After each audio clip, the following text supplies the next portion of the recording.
حضرت موسیٰ علیہ السلام نے اللہ عز و جل کی بارگاہ میں عرض کی، یا اللہ عز و جل، میں تیری مخلوق کی دعوت کرنا چاہتا ہوں۔ اللہ عز و جل نے فرمایا، اے موسیٰ تو یہ نہیں کر سکتا۔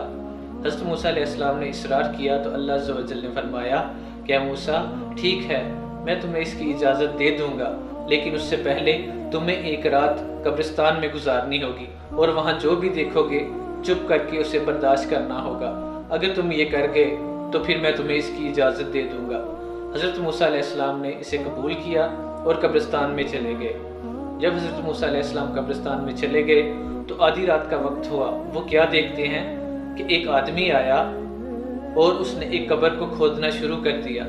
جب اس نے قبر کو کھودا تو اس میں سے ایک لاش کو باہر نکالا۔ اس نے لاش کا کفن پھاڑا تو اس کے اندر ایک بہت ہی خوبصورت اور حسین و جمیل عورت تھی جو اسی دن فوت ہوئی تھی۔ اس بندے نے اس لاش کی بے حرمتی کی اور اس لاش کے ساتھ زنا کیا۔ حضرت موسیٰ علیہ السلام بہت غصے میں آ گئے، لیکن حکم خدا بندی کے تحت وہ چپ رہے اور دیکھتے رہے۔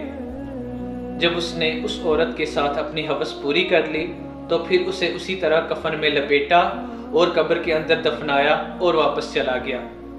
اگلے دن جب حضرت موسیٰ علیہ السلام اللہ عز و جل کی بارگاہ میں حاضر ہوئے، اللہ عز و جل نے پوچھا کہ اے موسیٰ مجھے بتاؤ کہ تم نے رات کو قبرستان میں کیا دیکھا۔ حضرت موسیٰ علیہ السلام نے سارا ماجرا بیان کر دیا۔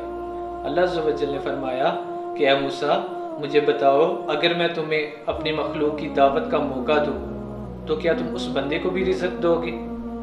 تو حضرت موسیٰ علیہ السلام نے عرض کی، یا اللہ عز و جل، آپ اس بندے کو رزق دینے کی بات کر رہے ہیں، میں تو اس کو پھانسی پہ لٹکا دوں۔